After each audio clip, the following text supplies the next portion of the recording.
in corporate finance. All right, so without further ado, I have for you our presenter, who's a hard money lender, Peter Christiansen. Thank you, Stephanie. For some reason, I can't share my screen again now. Will you be able to turn that on, you, Jerome? All right, let me see. Yep, I don't know what happened, but let me turn that back on. All right, looks like it's see if you can share it now.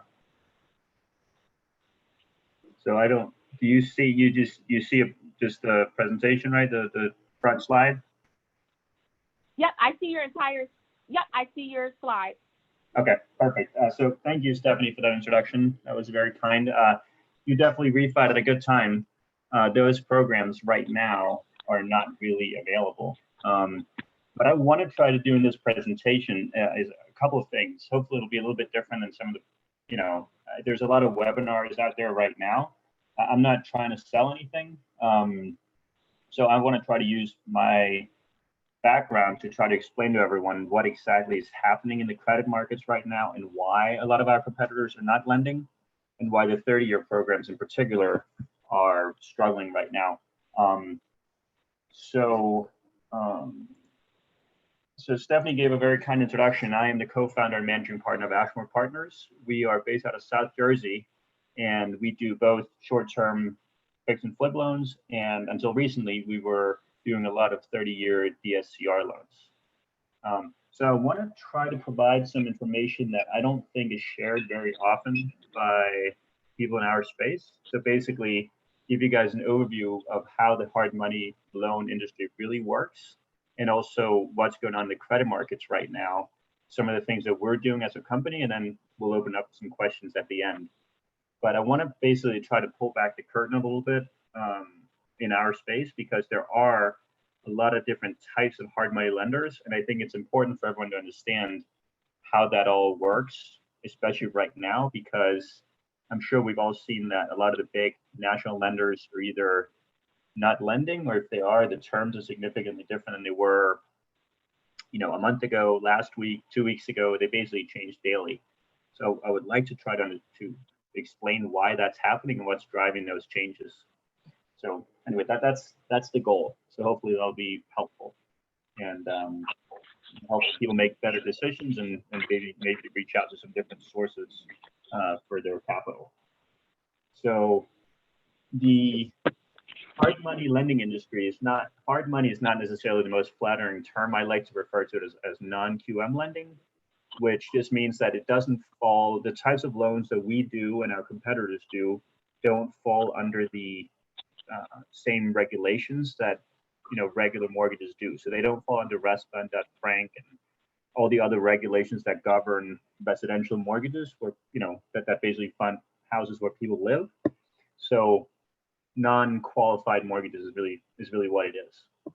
So the way that it works is pretty simple. It's very unregulated.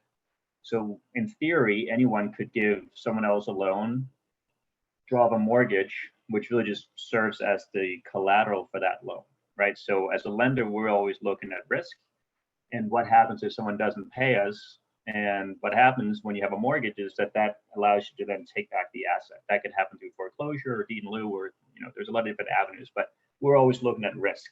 So in theory, the barriers to entry are not that high. So that's a good thing, or it could also be a bad thing, but that's basically how it works. We're lending money for, their business purpose loans.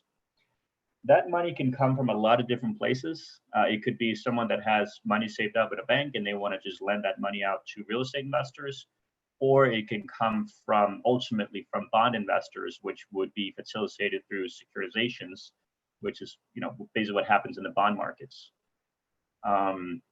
So depending on where that money comes from, that'll dictate what happens to the loan after it gets originated. So a lender could choose to service that loan themselves, meaning that they take the payments, the interest payments, and they also administer the draws if it's a construction loan. And again, all these things, I think you'll see kind of why this becomes important as we go through the presentation, because a lot of these things kind of dictate what the terms and everything that's going on right now. So obviously these loans can take various structures depending on ultimately where that money comes from. So I've tried to basically rank different types of lenders in terms of flexibility. So basically this goes from at the top, the most flexible to the least flexible. And when I say flexible, the way that you guys should think about that is that how much control do these entities have over their capital and thereby their underwriting guidelines, right? So, and this also determines where the money comes from and where ultimately the loan goes. So I always find it helpful to try to follow the money, because at the end of the day, whoever has the money makes the decisions. So if the ultimate destination, if you will, of a loan is a security, meaning that it comes into a mortgage-backed security, then the bond market has the money. If it's, to my example earlier, if it's someone who has money in the bank that they want to invest, that's the money. So they get to make the decisions. So at the top, a balance sheet lender that lends 100% equity, that would be that example, right? So let's say that I, had some successful, I had a successful career. I'm a doctor. I'm 50 and I have $1 million in the bank and I want to lend it out. That person can lend the money out however they want to whoever they want, and they can do, they could do that using whatever guidelines they prefer to use. They could require appraisals, they could not require appraisals, they could look at credit, they could look at background, they could not look at anything. So some of this is not as prevalent, but years ago there were some kind of mom and pop hard money lenders, maybe husband and wife team, and they have some money saved up, and they, that would be a good example of a balance sheet lender just using equity. And they have a lot of flexibility because it's their money and they can do with it what they want. A balance sheet lender using leverage would have slightly less flexibility because they get that. So leverage means that they have a loan from a bank. The reason why they would do that is that they would increase their return on their money because they're now borrowing money at a cheaper rate and then lending that out. So there is there's a spread in interest there that they're earning. Peter, are you going through the slides? Yeah, you seeing, maybe I'm sharing the wrong screen. I'm sharing a screen that yeah, we don't see the slides moving. We see navigating the credit market during COVID-19, and we haven't seen any slides since. So do you see now? Yeah, now I see you're on non-QM lending, right? Yes. Okay. So I was sharing the, okay. All right. So, okay, I'm sorry about that. So, all right, so then you see this, okay. All right, so this is fine. So the balance sheet lender with leverage. Peter, at the top, there's a, it looks like there's an icon. It's like 4 icons at the top left. There's like a play button looking icon. You should probably press that and it'll go to the whole slide and we could get a better view.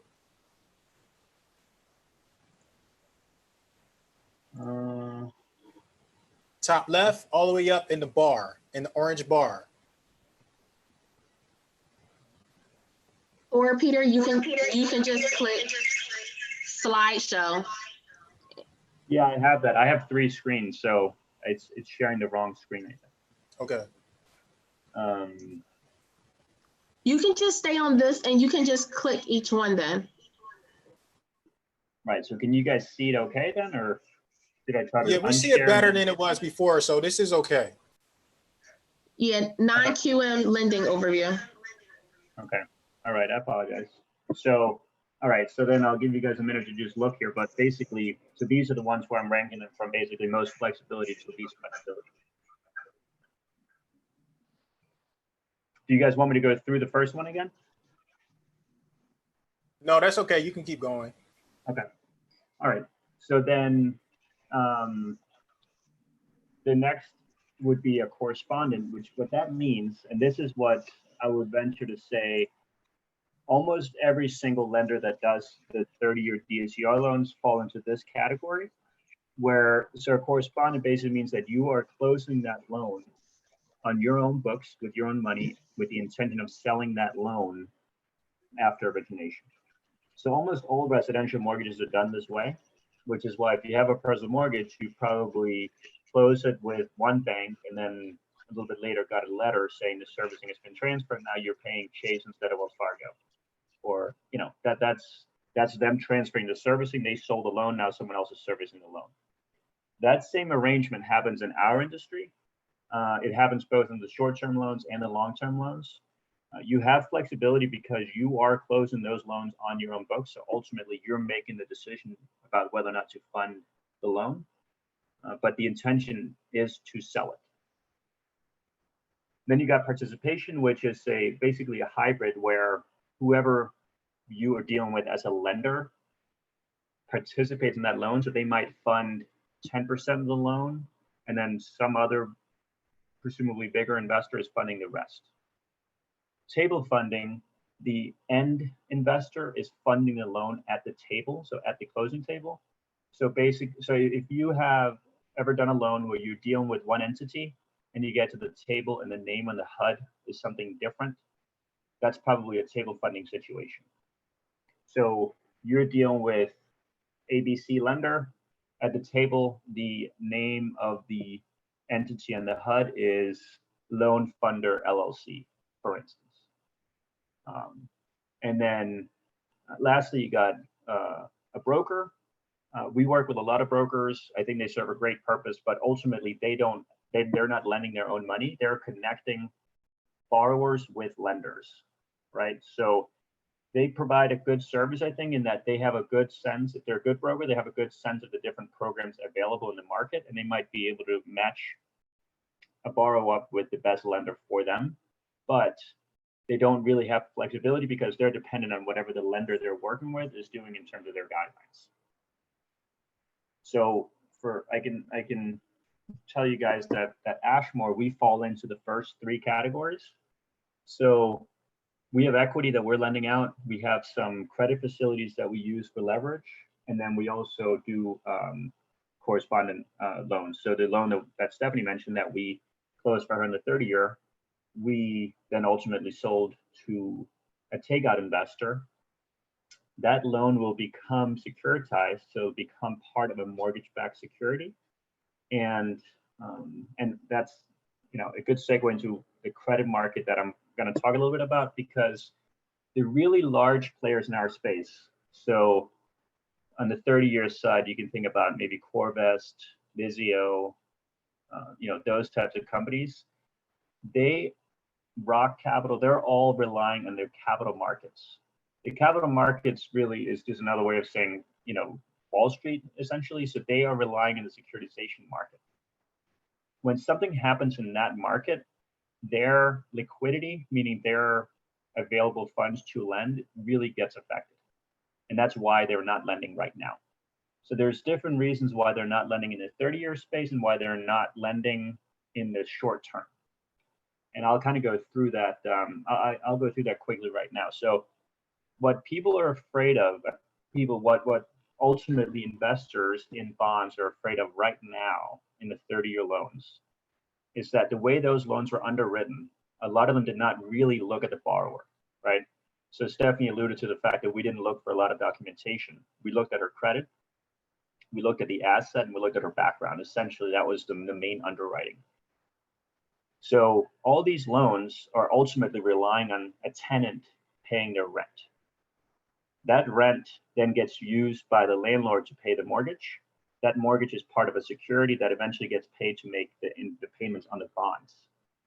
If those tenants all stop paying, all the bonds ultimately will be worth a lot less than they were a month ago, because if the cash flow is not there, that's bad, right? So that's what people are afraid of in the 30-year market, and that's why it's pretty much at a halt right now.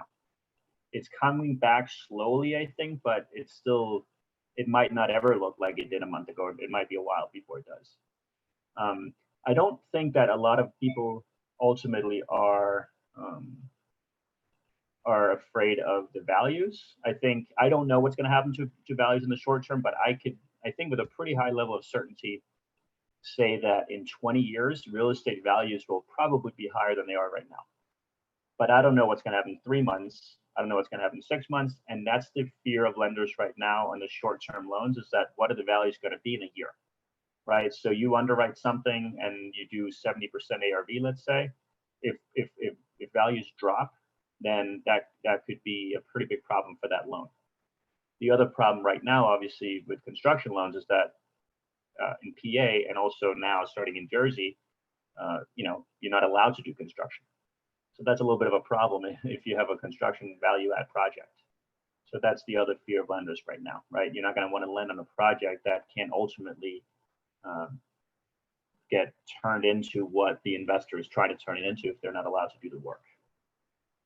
So anyway, this is a little bit of an overview of the types of different hard money lenders that are out there. And they're all relying on capital in some way, shape, or form. But I thought it would be helpful to have an overview of what actually happens in the credit markets and how this all works. And again, if this is really kind of basic for some people, I apologize, but I think it's just important for everyone to kind of understand how all these things work together. So there's a lot of focus on the equity markets right now, right? It's crazy, it's volatile. The Dow is up 1,000 points one day, then it's down 2,000 the next. So it's there's a lot of focus on that. What people talk less about, at least in the media, is the credit market. So the credit market, the bond market, fixed income market, it's all different names for the same thing. But ultimately, it's fixed income, meaning that you get an interest, just like a lender charges you interest. Whoever buys these bonds get paid an interest that gets paid, at some regular interval. So a mortgage-backed security really is just a pool of mortgages that get turned into one security. So you can think of a stock, but instead of a stock, it's a bond. So it gets turned into a bond. So you can take 1,000 different mortgages and you turn that into a mortgage-backed security. That security then can get split into a bunch of other securities, but I think for our discussion right now, that's not necessarily relevant. But if anyone saw The Big Short, they talk a lot about that. They created CDOs squared, and that is ultimately had a pretty big part in what happened back in 06, 07, 08 with that credit crisis. These things didn't get us crazy right now, and I think what we're experiencing right now really is a medical crisis, not a credit crisis, right? So the fundamentals, I think, are sound. Some of the underwriting is probably a little loose, and the fact that they're securitizing short-term loans, which they are, 12-month loans, that is probably an indication of a pretty frothy market. And that is ultimately also what drove down the rates and the points and the pricing on these hard money loans, is because ultimately they ended up in securities, and a structured credit product like this is, as an investor, you're happy with maybe a 4% rate of return, meaning the interest rate on the bond is 4%. Meanwhile, the loans making up the bond maybe are 9%. So there's a pretty big spread, and there's a lot of money to be made in those markets when these things do get securitized. So I kind of went through this already, but the way that the mortgage-backed securities work is that ultimately you have a bond investor that expects to get paid. That investor gets paid by a servicer that collects the payments from the landlord, who collects the payments from the tenants, right? So it's kind of like a chain of payments getting, going from the tenant to the landlord to the servicer to the bond investor. So like I said, the fear right now, especially in the 30-year loans, is that the tenants won't pay. If the tenants don't pay, then maybe the landlords can't pay the servicer. Then the servicer has no money to pay the bond investor, and then ultimately that bond just, you thought you were getting $100, you're getting nothing as that investor, and that's a problem. The other thing to just understand, and those of you that have been following the stimulus package, there is a difference between agency and non-agency mortgage-backed securities. Agency-backed mortgage-backed securities are the ones that are basically guaranteed by Fannie, Freddie, and Ginnie Mae. So they are, it's maybe an overstatement, but they are basically backed by the federal government. So those bonds can't default because they're backed by the federal government. Non-agency mortgage-backed securities are not, and there hasn't really been a lot of talk about that in the stimulus package. So those bonds are at risk because, again, if people stop paying, those bonds, could get really negatively impacted. And that is what the 30-year programs that we and others, that's the market that we rely on. When they get securitized, they become non-agency residential mortgage-backed securities. So again, it's just I think it's good for everyone to understand why that these things are happening, right? And that's why those 30-year programs are having a lot of trouble right now. So here's just, I want to just provide some basic overviews of how the bond market works, because there's an inverse relationship between price and yield. So what I just was mentioning about, let's say that it's a 4% coupon on the bond. That means that at par, it pays 4%. So down at the bottom, I just did a very basic example. Let's say that something is at par means that it's $100 and it has a coupon of 6. That means the yield is 6%. So you invest $100, you get every year you would get $6 in return. That's a 6% yield, right? So just think about, like, if you have a hard money loan, you're paying 10%. That lender is earning that 10%. That's a 10% yield. Now, if that investor was to sell that loan at $85.70, you're still paying your interest, right? So you're still paying $6, but now the yield is 7% because you paid less money to get that same return. And on the other hand, if you sell it above par, so you sell it at 120, you're still getting $6. Now it's a 5% yield. So these yields are what makes up the yield curve, which I think you guys probably are hearing more and more about. The yield curve is inverted. The Fed drops rates. What does that mean? The curve flattens, it steepens, all this different language that I think could be a little bit confusing sometimes for people because they might not understand exactly what it means. So I'll try to shed some light on that here. So this is a yield curve. The yield curve is just a relationship between yield and time to maturity. So the US government issues treasuries. They could be notes, bonds, depending on the tenure, but basically the yield curve is upward sloping, meaning that you're going to get a higher yield to invest your money for a longer time.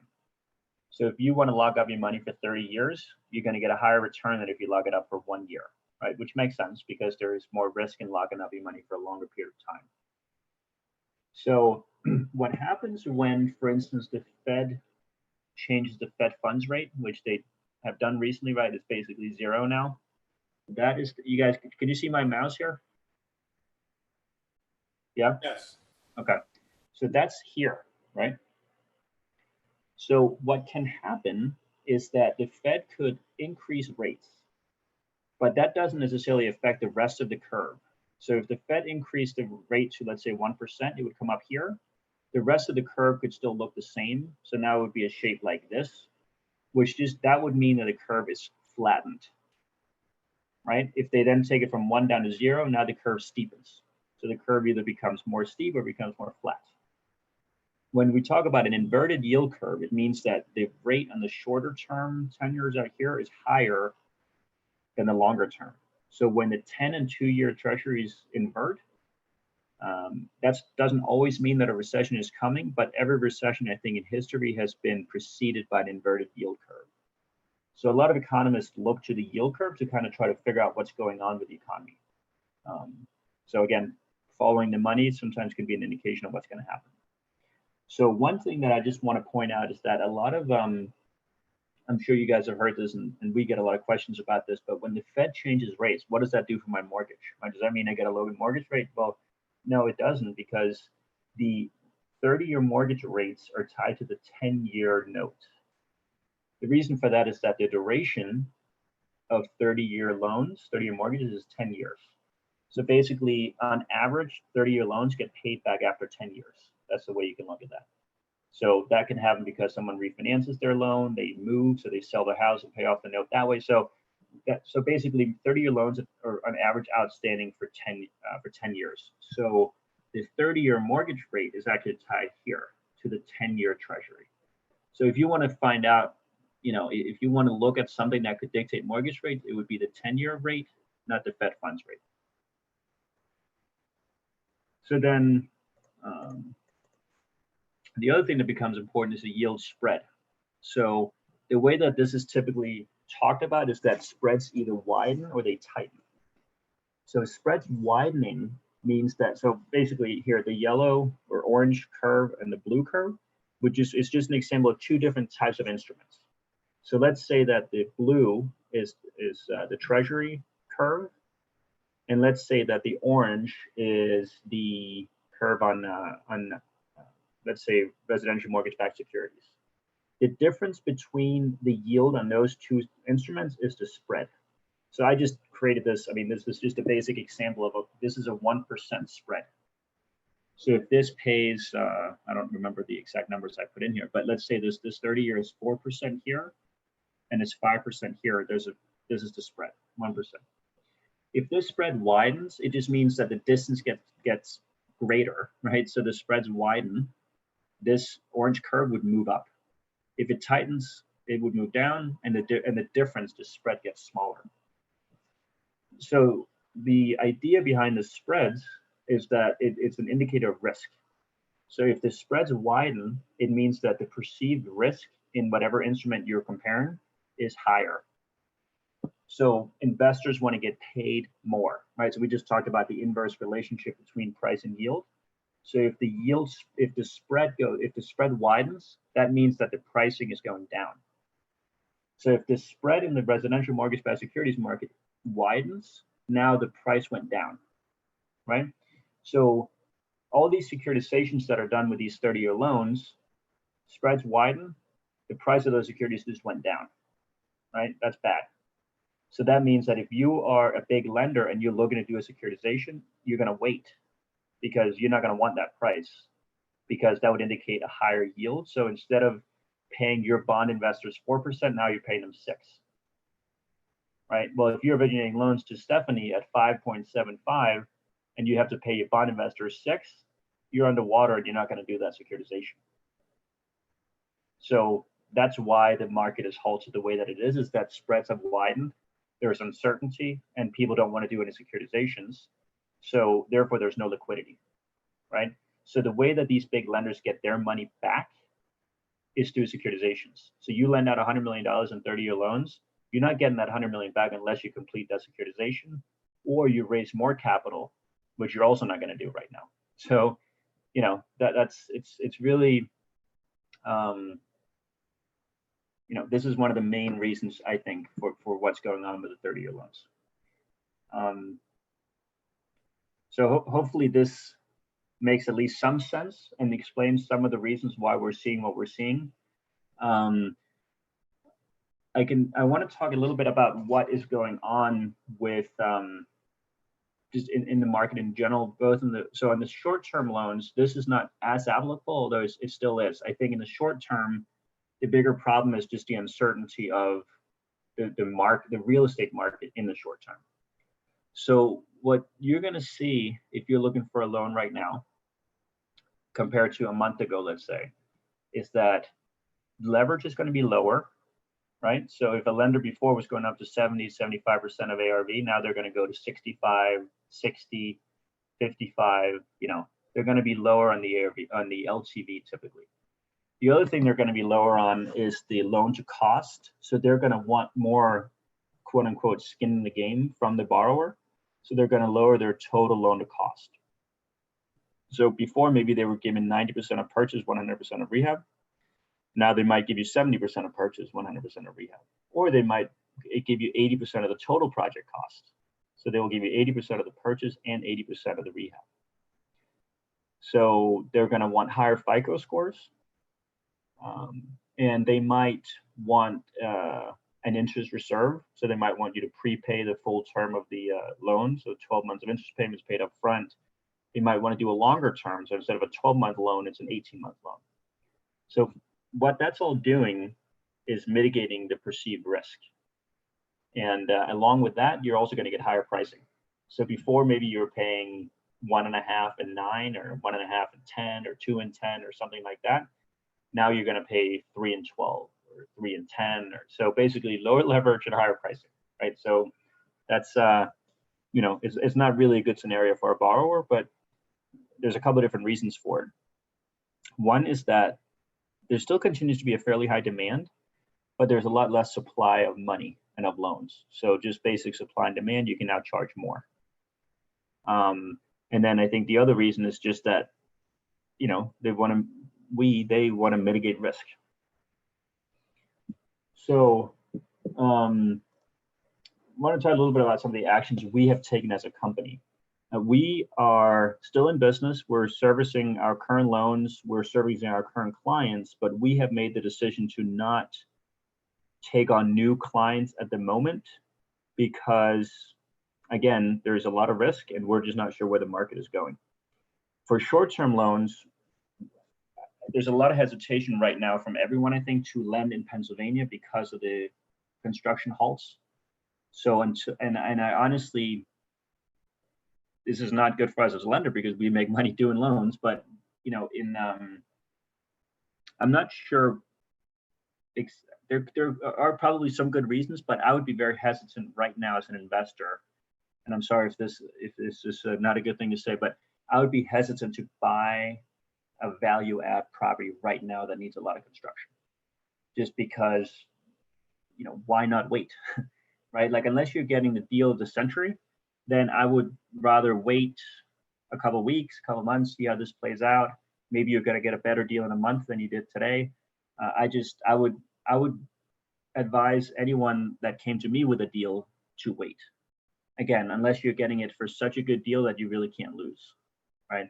If you own rental properties and you want cash out and you want to refinance, I would advise you to do it if you can find decent terms. So again, I'm not, you know, there's nothing to sell because we kind of halted our originations right now. I would advise those of you that might be looking for money to try to look for it in more creative ways than you previously were, because I'm sure that you guys have all seen what's going on in the market and it's just not very liquid. So credit unions, small community banks, basically balance sheet lenders that are going to hold it on their own books. I would, if you were really looking for loans, I would try that. So, you know, the biggest focus for us as a company right now is honestly to stay safe. All of our employees are working remote. I'm working remote. We're all working remote. And then we're trying to stay informed. So we're talking to big capital providers daily. We're talking to other people in the space. We're talking to competitors to kind of see where everyone is at. And it sounds exaggerated, but it's really not. It is literally day by day or even hour by hour. There are companies out there that are changing their guidelines the same day. So you might get terms in the morning and then they change in the afternoon and you're trying to close the next day, right? So there's just so much uncertainty that we made the decision to just kind of wait and see for now for new clients. For our really valued repeat clients that have been with us for years, we're closing their loans and we're not leaving them hanging. That being said, we are here to help, and we still have our full team employed for now. We have a lot of really solid construction knowledge between the team, so we're always happy to help with any construction management and advice that you guys might want. We can facilitate virtual inspections, and we're always happy to help with any kind of deal structuring and advice that you might want.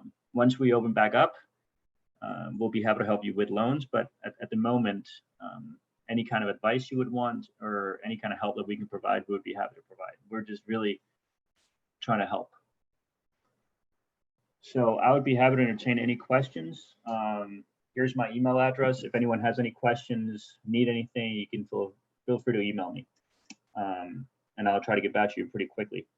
Thank you.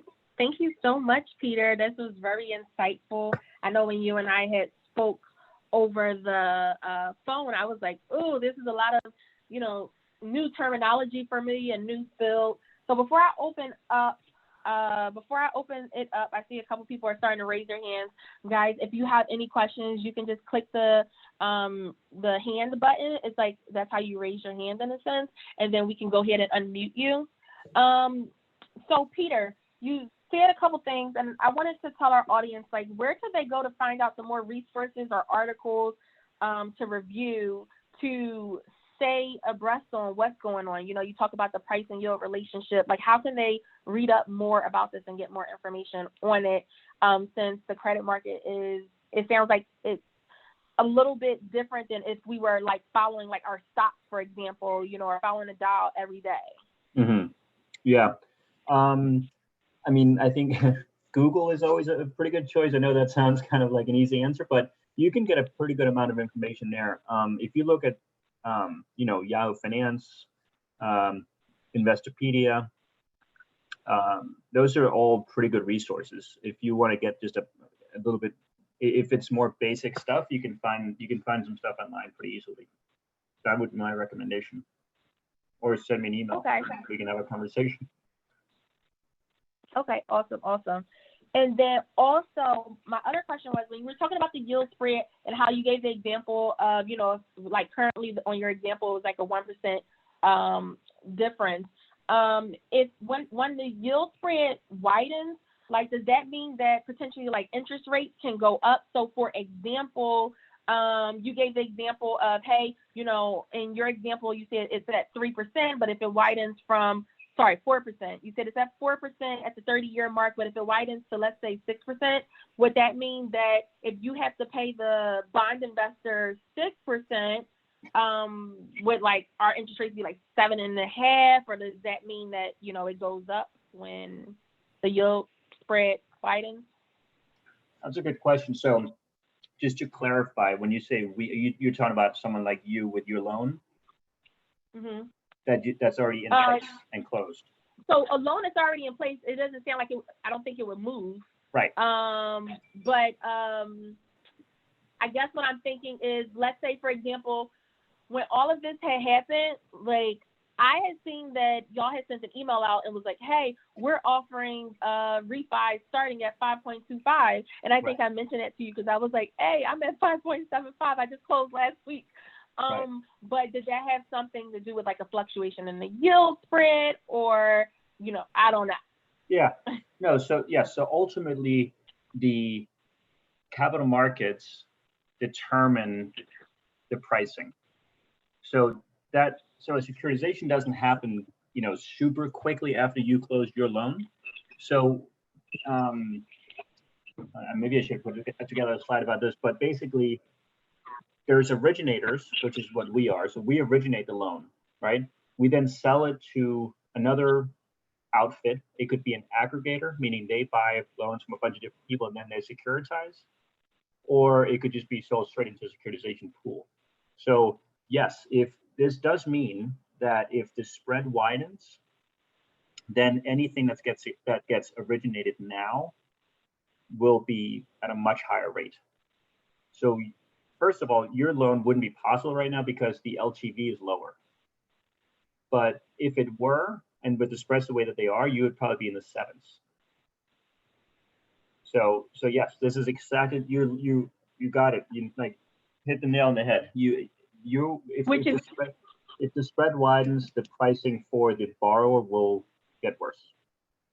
Which is really crazy because you said that Vizio is like in a capital market, and you mentioned Vizio earlier, and if I would be at a 7 with y'all, I would have probably been at like a 9 or 10 with Vizio, considering their rates when I had switched over, because they were like already at a 7 to 8%.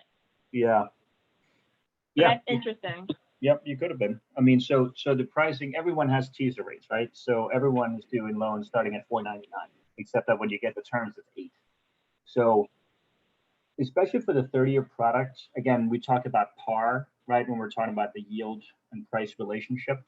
So you might be at 5% if your credit is 800, the DSCR on your property is 2, and the LTV is 50%. Right? Then you might be at 5. Then you start taking hits when your credit is not 800, when the DSCR is only 1.2, and when the LTV is 75. Right? So that's how you get from 5 to 8. So we've always prided ourselves on transparency, and we don't really like to do that. At least not without explaining to you why. Right? So ultimately, it's that our pricing is dictated at the end of the day by the capital markets and the pricing adjustments that happen. Right? So when you, to my earlier point, when you have a mortgage-backed security and you have 1,000 loans, you have to look at averages, right? So what's the average credit score? What's the average LTV? What's the average, all those averages. And that's why things are priced a certain way, right? Because there's a positive correlation between risk and return. So a lower credit score borrower is perceived to be more risky, so you'd have to charge more. Right? That's how all these things get priced. So, a perfect example is like the U.S. government, right? The default risk is 0. It's the safest investment in the world, at least in theory. I mean, we'll see now that we're borrowing trillions and trillions, but in theory, the default risk is zero. So you would, if you were to lend money to the federal government, you would want a less of return than if you were lending money to your own, right? So no offense, So, but yeah. that, you know, that's why all those things happen. So someone mentioned, and we're going to get into this, but someone mentioned about rental loans.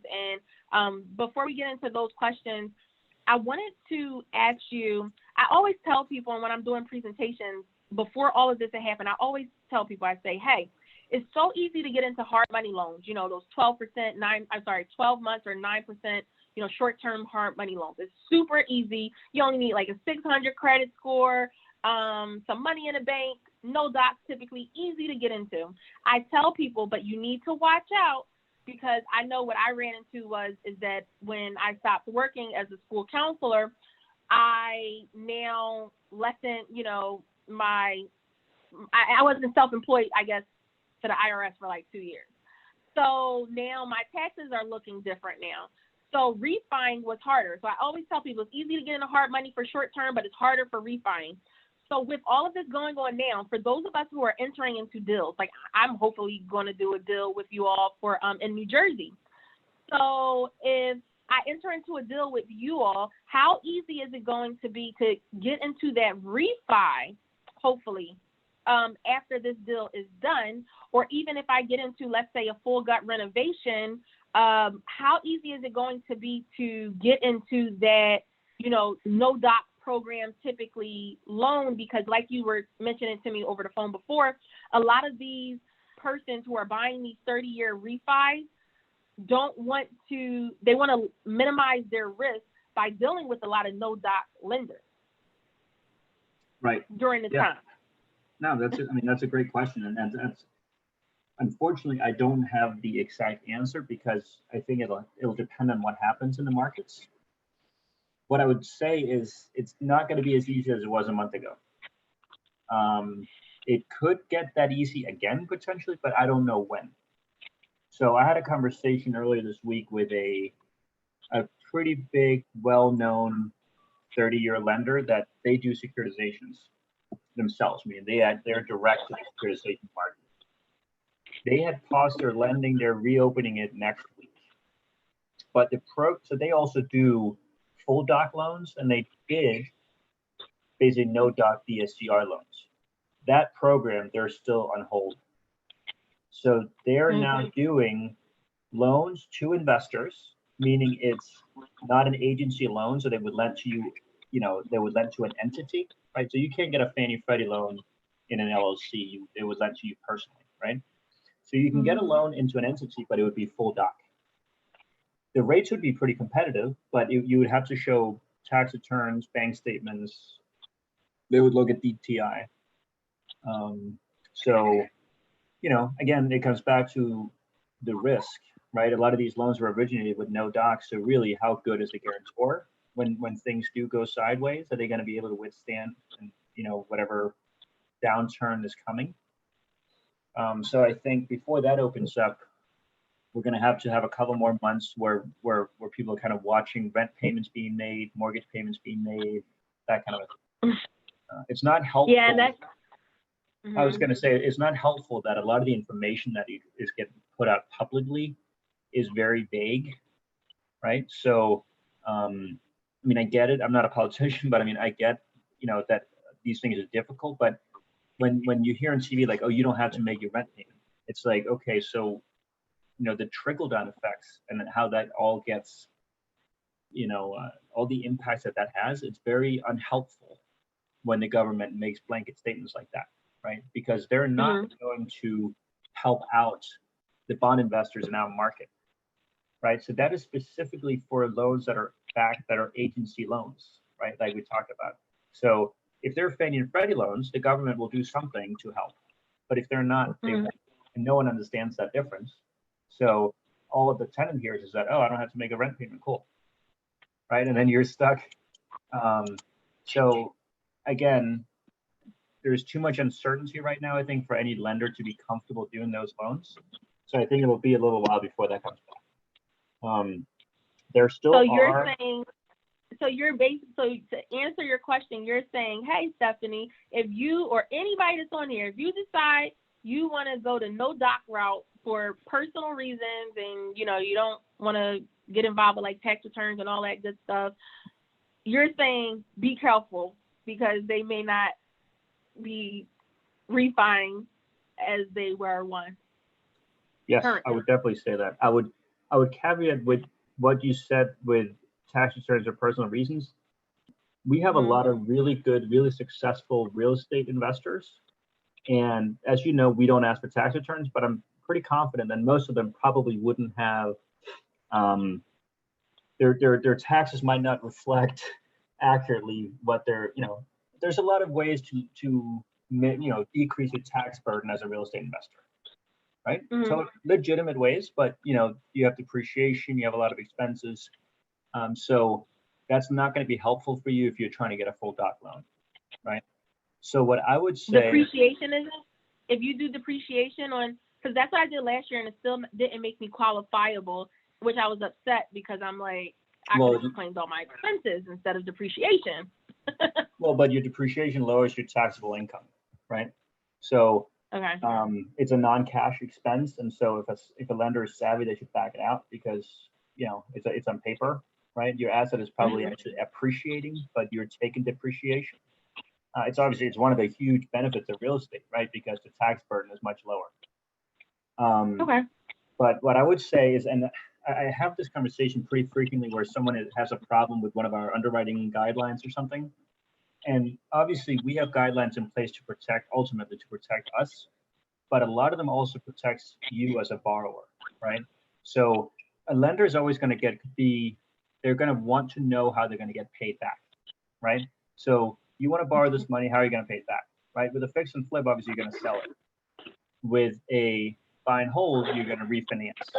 If those options change, the short-term guidelines should kind of change with it, right? Like you shouldn't get a 70% LTV short-term loan if you can only refi 50%, because how are you ever going to pay off that loan?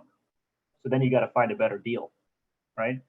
But if you follow the money, when terms get more restrictive, most likely prices are going to go down, right? Because ultimately distressed properties are going to get sold to investors. If the money is more expensive, the deal has to be better for it to be worth it. So the offers are going to come down, right? So like these are the types of things that are going to play out, and I don't know where we're going to land. I think anyone who tells you that they know, you should probably be wary because I don't think anyone knows, right? But I know that you as an investor, you're going to make a decision on what you want to offer based on all the information that you have. And that information includes the cost of the money. So if the money gets more expensive, the price of your property that you're trying to buy has to get lower, or the construction cost have to get lower, or something has to be lower for that deal to still be worth it, right? So you're just going to have to buy better. I mean, and that's what's going to happen, right? Because of the cheap money, you can't find a good deal, right? Because anyone can get a loan, and the loan is cheap. So now you can only get a good deal if you go to auctions, or if it just becomes harder and harder to find a good deal. So I think if you want to find a silver lining to this mess, maybe it's that 2 months from now you'll probably get a better deal. Sorry, I think you might be on mute. I think you might be. So let's open it up for some other questions. We have a few questions in the chat. A few people ask questions. If you have a question, open up your mic and ask a question to Peter. Let's encourage some interaction. So I saw that Mike had some comments and some questions. Open up your mic and ask questions. While people are getting ready, I do have a question, Peter, for myself. So typically, the industry standard amongst hard money is you lend at 70%, right? 70% of the ARV minus repair, just like the common formula, right? Right. So you're not taking on new clients, but so for your older clients, like your veterans that you're still funding, what rates? What do the numbers change, or can you talk a little bit about that? with the process with your old lenders and what they're bringing to the table? Like, are you Sure. changing them? Yeah, I can. It's probably going to be a very unfortunate, not so helpful answer because it's going to be case by case, right? Okay. So right now, even our repeat really good clients would have to convince me why we should, why they would want to do a deal, right? So a good answer could be, well, and this is what some of our clients do. I already have a buyer, right? Some of our good clients, they do FHA, they find FHA buyers and they kind of structure a deal around that, and they already kind of have it sold and the buyer's pre-qualified and this and that. It's like, all right, that makes sense. Some of our clients buy cash for construction. So they might want a short-term bridge loan to get some cash out. We would do a loan like that, but we would lower the leverage, right? So instead of going to 70, maybe we'd go to 60. So things like that. But even for those guys, I mean, I would still advise them not to buy anything. If they do want to buy something, you know, I would be if I tell them not to, that implies that I know more about the market than they do, and I don't, right? I really don't. So, but it would just have to be a good deal, right? And we would probably make them put an interest reserve in it as well. And again, right now for PA, and also Stephanie, I know you have a deal in Jersey, but I read the Jersey, the executive order, whatever, from the governor, and it's very loose.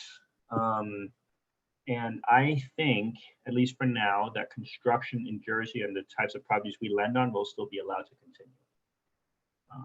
Some of our good clients. What was the last part? I still think that construction would be allowed to continue on distressed properties, because if you read that executive. Oh, this house livable, so that's going to be one of these case by case. But we're going to talk about that later. All right, fair enough. So I want to get into questions like Jerome said. Jerome, did that answer your question? Yes, I'm good. All right, awesome. So I'm sorry if I butcher your name, but we're going to do Catherintha. I'm sorry if I butchered it. You could tell me your name. I'm going to unmute you, and then after that, we'll do Mike. So let me see. Or Jerome, can you unmute, or someone unmute? Because why can't I unmute her? Hi, yeah, this is Corintha. I didn't actually have a question. Did I accidentally raise my hand? Yes. I'm sorry, I didn't have a question. Now you have to ask a question. No, this presentation has been really good. I'm just trying to like absorb all of it. Maybe one question would be, are we recording it so I could re-listen? Some of it I feel like I might need to listen to again. We are recording, so we'll have a recording. I'm not sure. Are you a DIG member? I'm not sure if we're sending it to everyone or just members. But I am a DIG member if it matters. okay, yeah, you'll get one for sure. I'm not sure about the non-DIG members, but we are recording it, so you should get a recording sometime within the next 48 hours. Okay. All right. Awesome. Mike, can we unmute Mike?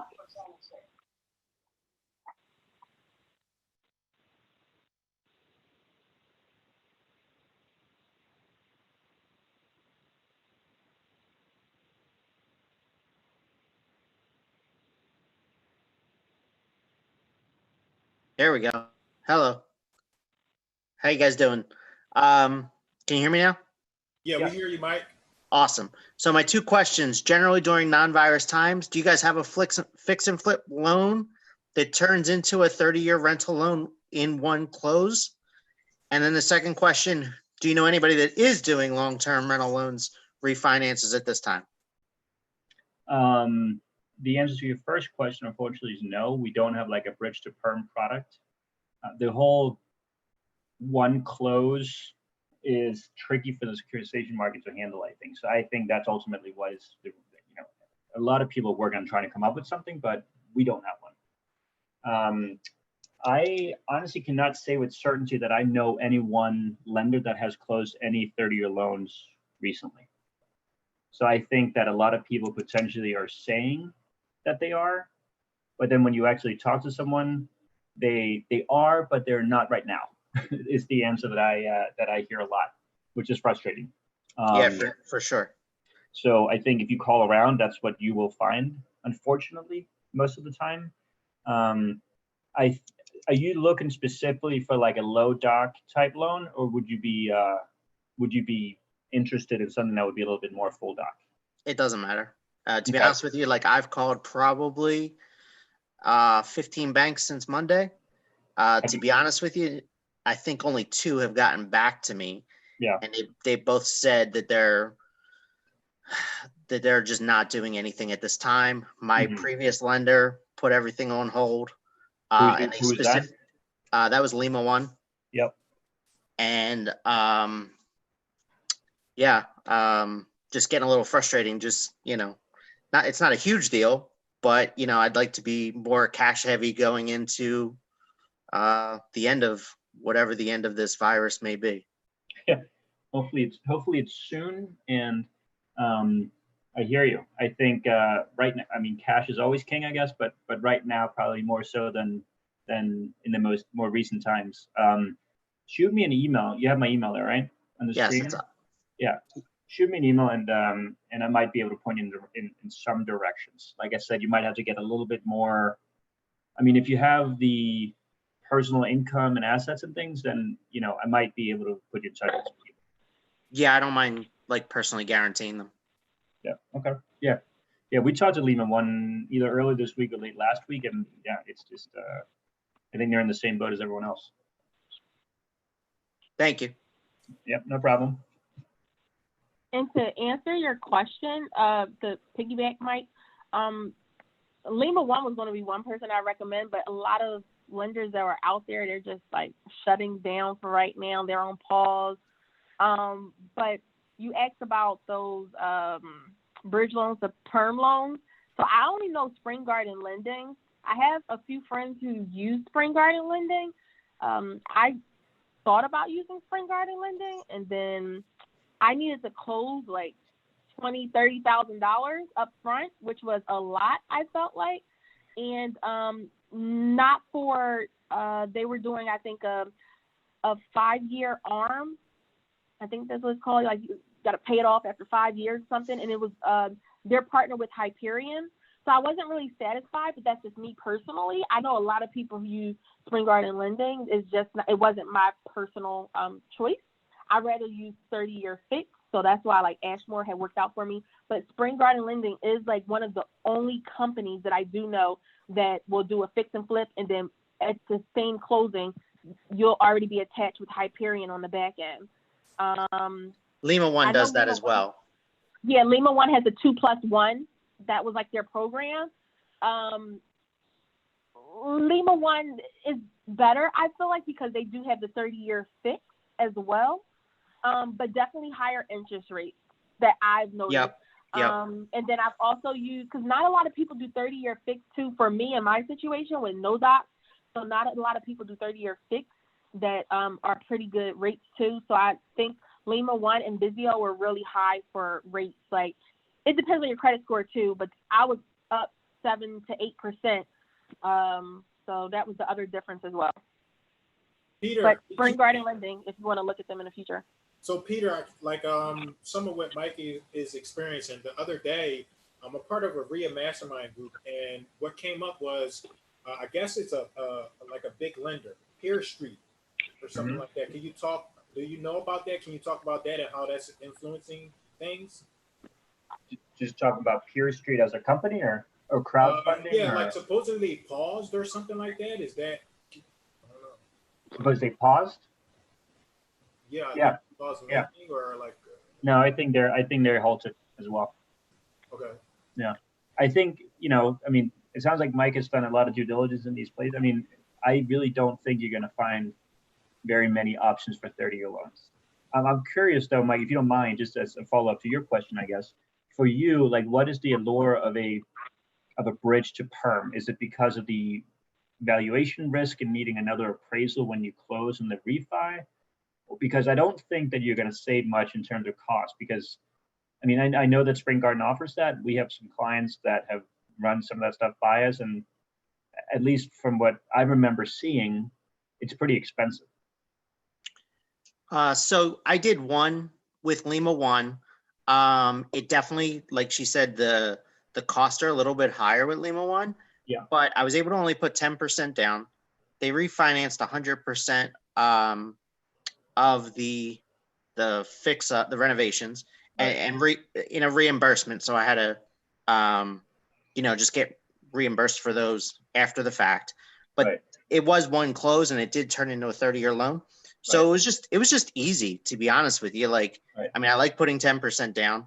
I didn't mind paying a little bit more because I was like, well, there's not there wasn't a lot of options to do that anyway. And I was dealing with houses that were probably in like value in the low hundreds. So some other lenders didn't want to give long-term for that for that low of a price. So it was just convenience overall, I'd say. Makes sense. And it was easy, to be honest with you. Okay. No, makes sense. Thank you. You got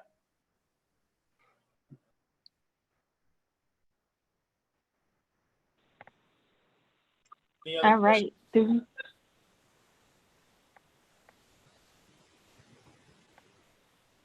Any other questions?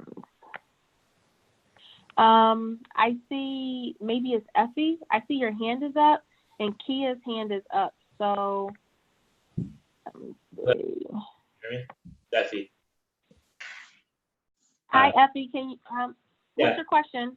Yeah, Peter, I'm wondering, what do you think the environment's going to look like once construction is allowed to commence again, in the Philadelphia area? That's one question. The second question is, looking at the last cycle, so, coming out of the, I guess, 08-09 crisis, like what lessons, did you learn from there that you think you can help, like, with your crystal ball in this cycle? So in Philly specifically, are you talking about what the market is going to look like in terms of you trying to buy something, or the 30-year market? Like I would say, the shorter term construction loans, and then whatever permanent financing products will come about, if anything. Okay. Yeah, I think again, I wish I had a crystal ball. I think that again, like I said, I think it's more of a medical crisis than anything else. And I think depending on how long everything is shut down, will have a huge impact on what the ultimate outcome is going to be, right? If this whole social distancing thing kind of dies down, maybe sometime later this month or maybe in May, I don't think the impact will be as severe. If it goes on for longer, then I think that we could have a much more drastic downturn. I think that prices are going to come down. Again, this is just my personal opinion, but I would have to say that I think prices are going to come down, and there's probably going to be some pretty good deals available, is what I would imagine. Unfortunately, there's probably going to be a good amount of defaults over the next couple of months. There's people that are going to be stuck in loans where they can't do any work. They're not going to have any cash flow, and they're going to be in a really bad situation, unfortunately. So depending on how willing the lender is to work with them, you might have an opportunity to buy some pretty cheap properties, I would think. I think in terms of the construction, I mean, I'm not 100% sure, but I would imagine that those guys are struggling right now. So you might also be able to get construction at a better price. Which, I mean, these are the reasons why I would recommend that people hold off for now on buying anything. In terms of the last crisis, I think it could be a little bit difficult to apply those same lessons, because that really was more of a credit crisis than anything else, right? So I think that the fundamentals going into this crisis were pretty strong, right? Some of the, like I said, some of the guidelines might have gotten a little bit loose, just in terms of like really low doc, no real look at the sponsor. But it's kind of hard to see what we learned, because I think that the securitizations that were done were not as aggressive as they were, back in the last crisis, right? There's not as much slicing and dicing of the mortgage-backed securities and turning them into these crazy CDO squared and and everything else that I alluded to. So, I mean, I think all you can learn, and this is hindsight is 2020, right? But as Mike was saying too, you know, cash is king. So if you're well positioned, once this dies down, you probably have some good opportunities. And then I feel like I've been saying this quote a lot, but Warren Buffett has a really good quote, which is be greedy when others are fearful and fearful when others are greedy, right? So if you follow that advice, then right now there's a lot of fear, right? So there's probably a lot of opportunity. So that's what I would say. Hopefully that's helpful. I know that it's not terribly specific, but I'm hesitant to be too specific because I'll probably be wrong. And if this is being recorded, then I don't, you know, someone's going to come back in 2 months and say, what the heck were you talking about? Thank you. You're welcome.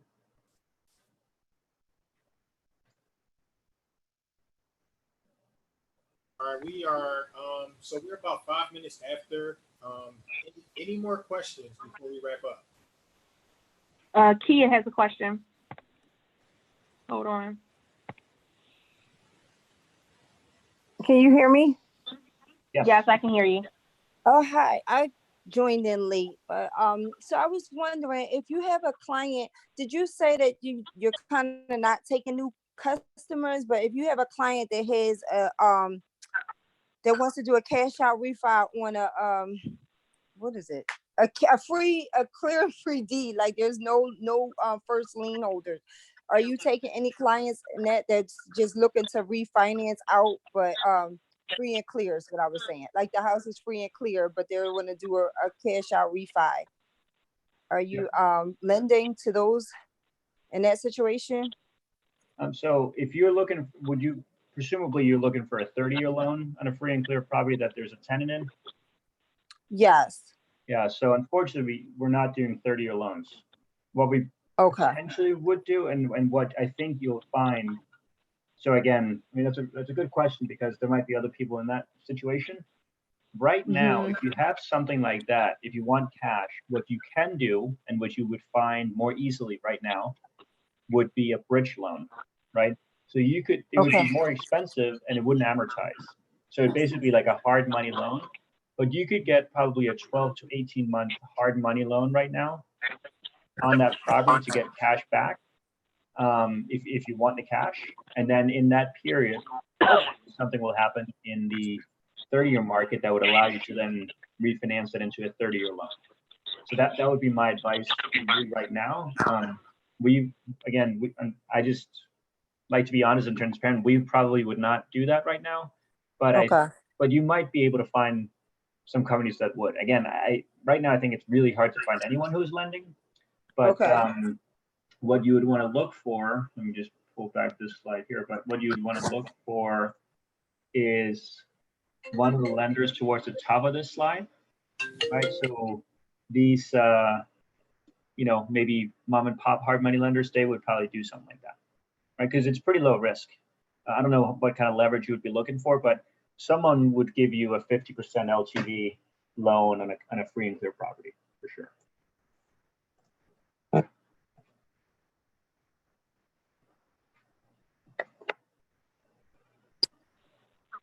So what would be like those mom and pop loans?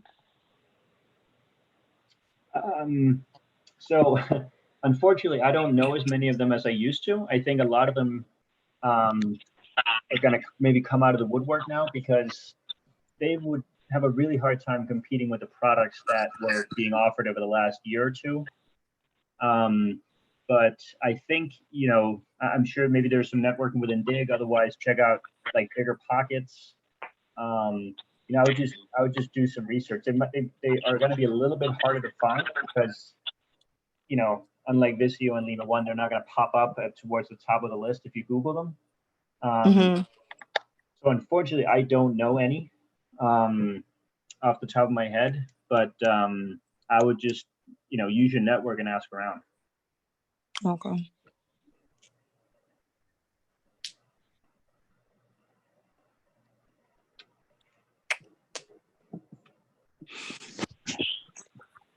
Okay, Mickey had a question.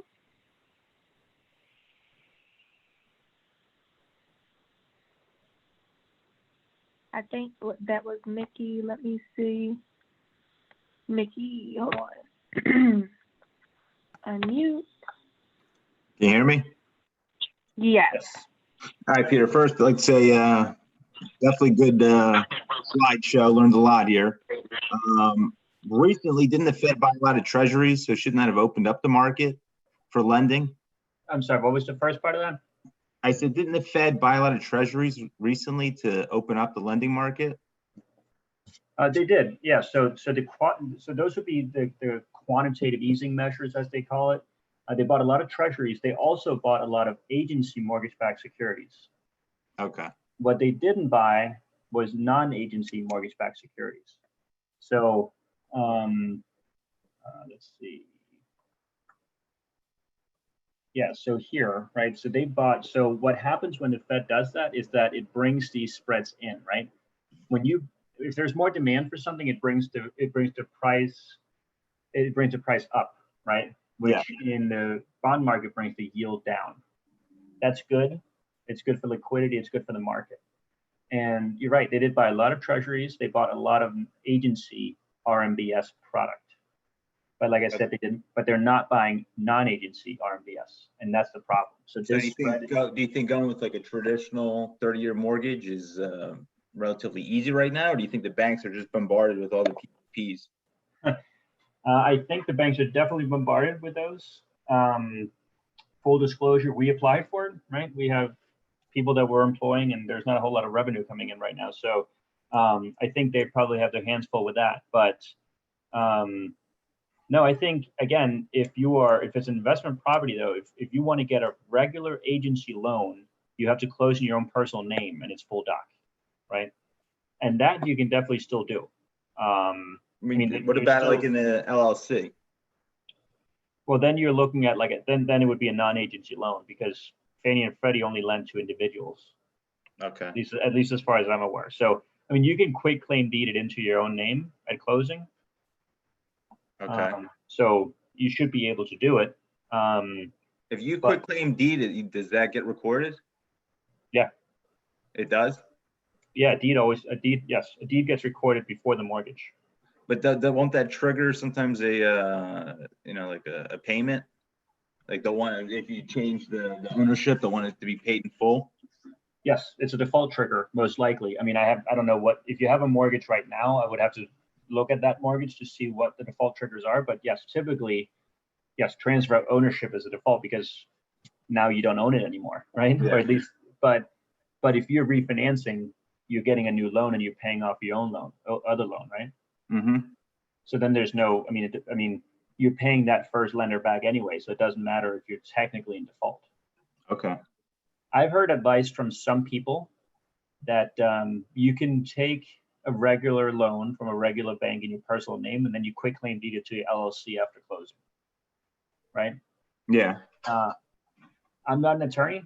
I talk to a lot of attorneys though, and we are a lender, and I personally would not recommend it, because like you said, those are default triggers, and it's a technical default, right? You can keep paying, and would they actually foreclose and go through that process if they're getting paid? Probably not, but you don't know. It's not a risk I would want to take. Yeah. No, you can, so if you have, what's your situation? Are you in a hard money loan that you need to pay off or something, or? No, I've actually been looking to refinance a personal house, and I've been going the traditional route, but it's just been like nuts. The amount of paperwork that they want, that they're asking for is, it's like a forensic accountant. Yeah. Well, you're trying to refinance your personal house that you live in. Yeah. Okay. Yeah, then you would almost have to go with the traditional route. So the loans that we provide are only for non-owner occupied properties. Okay. And there's some regulatory reasons for that, right? If we lend on owner occupied properties, then we fall into RESPA and DFRANC and a bunch of licensing and disclosures and everything else. So you're not going to find Vizio and Lima One, no one that in this space would lend on owner occupied properties. Okay. But you should be able to get that from a bank, though. No, it's not that I can't get it. It's just that they've been driving me crazy with the amount of paperwork. It's like every day they see something else and they want something new. Yeah, why'd you go to Wawa yesterday? What was this hoagie all about? Pretty much. Yeah. What'd you eat for breakfast? Yeah. Yeah, no, I know. It's crazy. I mean, I get it, right? That's why we do what we do, is because it's easier and I think it's a better product. I mean, I used to flip a lot of houses before we started Ashmore, and we got traditional bank financing, and we went back to, before we had Ashmore, we went back to hard money lenders because it's just better I think for flipping houses. It's just a better product. Yeah, I would agree with that. Yeah, and they're changing their terms. It's like one day it's this rate, and the next day it's a different rate, and then they want points, and then it's no points. It's like week by week, it's just been nuts. Yeah, it's very frustrating. Yeah. So, do you think I should like hold out or go week by week to see what the changes will be? Well, traditional banks should allow you to lock your rate. Okay. So that's, I mean, again, without knowing a little bit more specifics, it would be hard for me to kind of advise you. But I would say that with traditional lending, you know, they send out disclosure, then you lock a rate, and then you have X amount of time to close, and they'll honor that rate.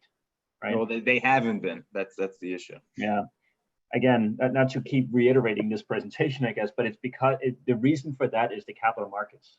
Yeah. Right. Because the pricing changes so much and so drastically that it's hard for them to do anything. Right. And I think the FHA had to just change their guidelines and increase their credit score requirements.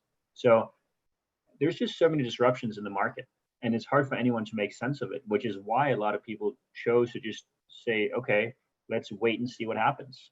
Right. Because just as it's frustrating for you to have these changing rates, it's also frustrating for the lender to explain that.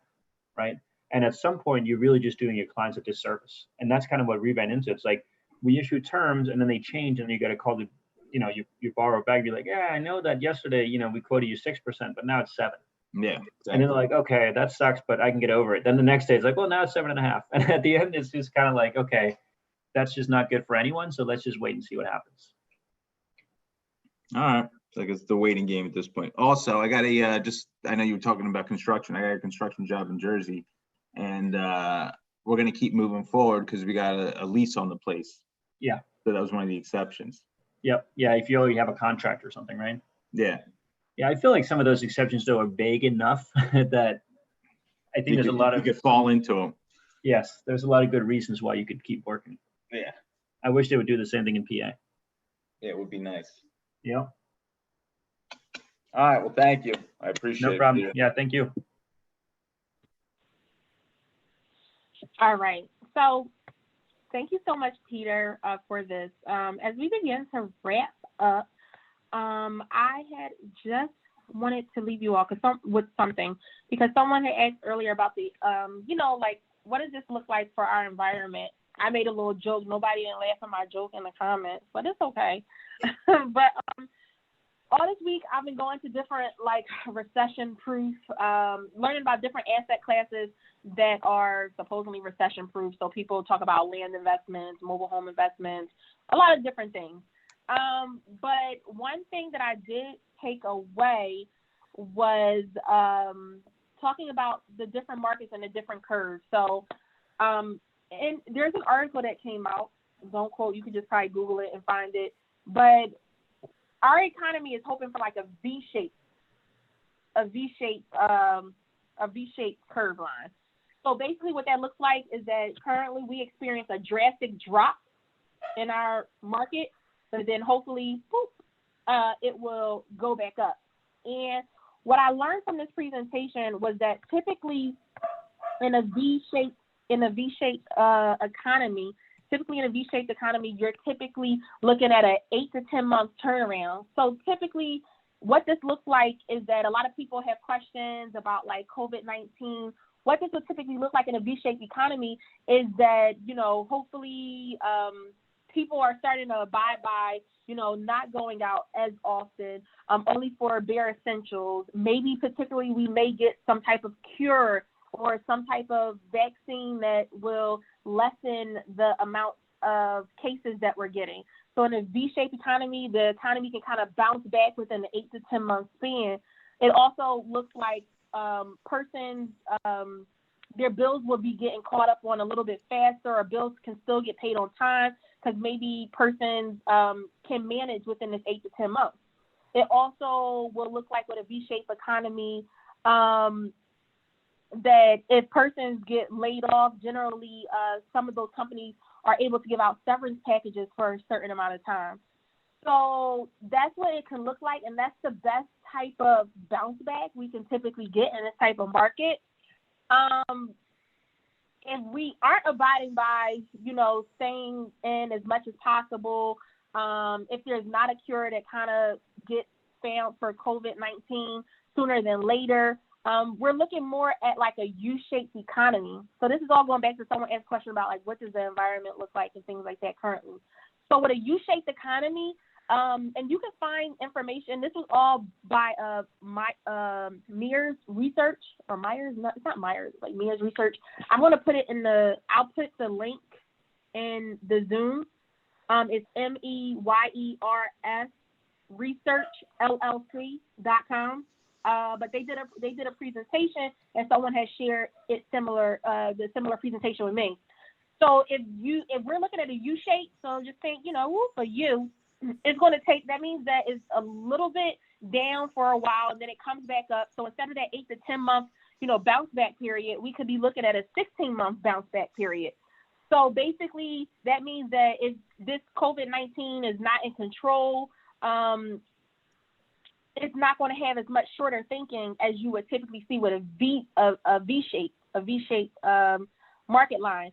So what that looks like in a U-shaped economy is that delayed payments start coming due, because think about it. Some banks currently are only giving you 3 months waiver for right now before you have to start paying back your mortgages. So delayed payments start to come due. Companies, cities, and people take a debt to survive. So basically more loans. I know my bank's calling me like, hey, you qualify for this, hey, you qualify for that right away. But also a lot of other things start to happen, like changes in people's behavior, because remember, we're at 16 months, we're not bouncing back yet, or 10 months in, we're still recovering. Small businesses, they're going to start to fail if we are continuing along this U-shaped market. And then also like major economies across the globe, they're going to be slowing as well. So it's not just a United States thing. Qualifications for housing get held back even longer. So all of these things can start to put a damper. What we want a V-shaped economy, great. But if we get a U-shape, we can still bounce back. But lastly, I learned about the L-shaped economy. So basically, that's like, the economy was up, and the next thing you know, it drops, and then it's just down for a while. And basically, they have stated that a U-shape is great, but you can't boast yourself out of this so fast. So this is like a depressive level in a sense. So what this economy would look like if we don't find a cure, if people aren't staying in, people are coughing on each other, we're running out of masks, we're running out of different supplies, this L-shaped economy is going to look like so many people and companies are going to be taking out loans and more loans and more loans. And so now, this raises it raises levels for a credit trap and a liquidity trap, because now, more people are taking out lines of credit or taking out, lines of credit. Let's just say lines of credit. More credit damage is being done, and they're not able to pay back that debt at a faster rate. That can lead to bankruptcies a lot of times. So we're hoping for this V-shaped economy, and you can Google and look more on articles that talk about the V-shape or the U-shape or the L economy. But I thought that was something good, some good information to share, because even in the midst of looking for an economy that switches back around super fast, we're still talking like that 8 to 10 month period. We're saying schools are being let out. This $2 trillion stimulus package, that only covers persons for like the next 2 months. So you definitely want to be smart in the purchases that you're making as real estate investors. I know that I've had to kind of talk to different lenders to kind of put things into perspective for some deals that I've had on the table. So, and it's just like I have to be smart about, okay, well, which one is a smart deal and which one isn't such a smart deal. So you definitely want to just do your research first. And like I heard from one of the persons here, you know, they're doing their research. They went and talked to 15 different banks saying who's lending, who's not lending. And you just have to do your research, be smart. And, you know, it's not about being scared in this economy, but it's about making smart decisions. And you just don't want to put yourself in like a trap.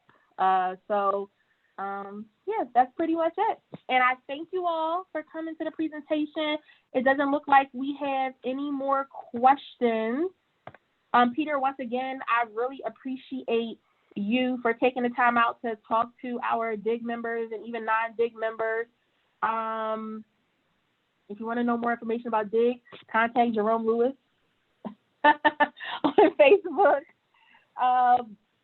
And definitely it's a great group to be a part of and to be able to get some very knowledgeable content on our market, on, you know, wholesaling, on different types of investing within real estate, and great way to network with people when sometimes we aren't, you know, being quarantined. So thank you so much again. I want everyone to have an awesome night, and that's it. All right. Thanks, Peter. Yep. Thank you for having me. My pleasure. No problem.